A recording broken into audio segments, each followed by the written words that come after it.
দাদা বাইদেউসকল, অসম চৰকাৰৰ 2025 আৰু 26 বিত্তীয় বৰ্ষৰ বাজেট অধিৱেশনত আৰু এই বাজেট অধিৱেশনৰ প্ৰতি লক্ষ্য ৰাখি সৌধ অসম নিম্ন প্ৰাথমিক আৰু উচ্চ প্ৰাথমিক বিদ্যালয়ৰ কৰ্মৰত মধ্যাহ্ন ভোজনৰ কৰ্মচাৰী ইউনিয়নে তেওঁলোকৰ দৰমহা বৃদ্ধিকে আদি কৰি কেইবাটাও সমস্যা সমাধানৰ দাবীৰে যোৱাকালি গুৱাহাটী প্ৰেছ ক্লাবত এখন সংবাদ মেল অনুষ্ঠিত কৰে আৰু এই সংবাদ মেল যোগে অসম চৰকাৰক তেওঁলোকে বহুকেইটা দাবী পূৰণ কৰাৰ বাবে আহ্বান জনায়।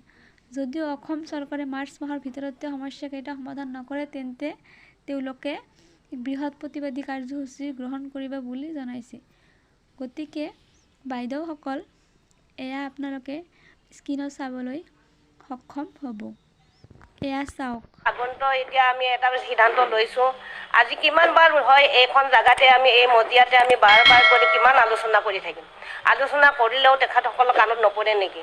গতিকে আমি এটাই সিদ্ধান্ত লৈছোঁ।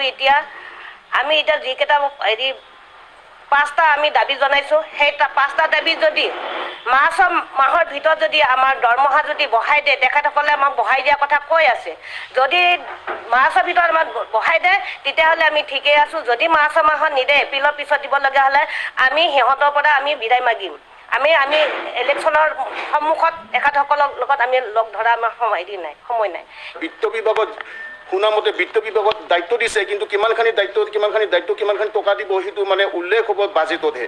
বাজেটত যদি কমকৈ টকা দিয়ে বা 3,000 বা 5,000 টকা 5,000লৈ সেইটো আমি আলোচনা কৰিম। যদি 3,000 হয় আন্দোলনটো চলি থাকিব, কাৰণ 3,000 টকা মাহত চলিব নোৱাৰে। 5,000 টকা বা 6,000 টকা মানে কি বা কৰে, মানে সিমানেই দিলে সিমানেই দিব, 5,000 বা 6,000 টকাই দিব, তাৰ বেছি নিদিব। কিন্তু এই বিষয়ত কিমানখিনি 270 টকাকৈ হ'লেও মানে 270 টকা মজুৰি দিয়ক, তেতিয়া অলপমান ৰান্ধনীবিলাকে চলিব পাৰে। ধৰক 9,000 টকা হ'লে ৰান্ধনীবিলাক চলিব পাৰে, এটা ক্ষমতা থাকে। কিন্তু এই বৰ্তমান যিটো মানে 1,500 টকা 500 টকা কেতিয়াবা দিয়ে, এই 1,000 টকাতে চৰকাৰৰ ফালৰ পৰা দিছে, সেইটো মানে 1,000 টকাটো কেতিয়াবা 5 মাহলৈ মানে ব্লক থাকে।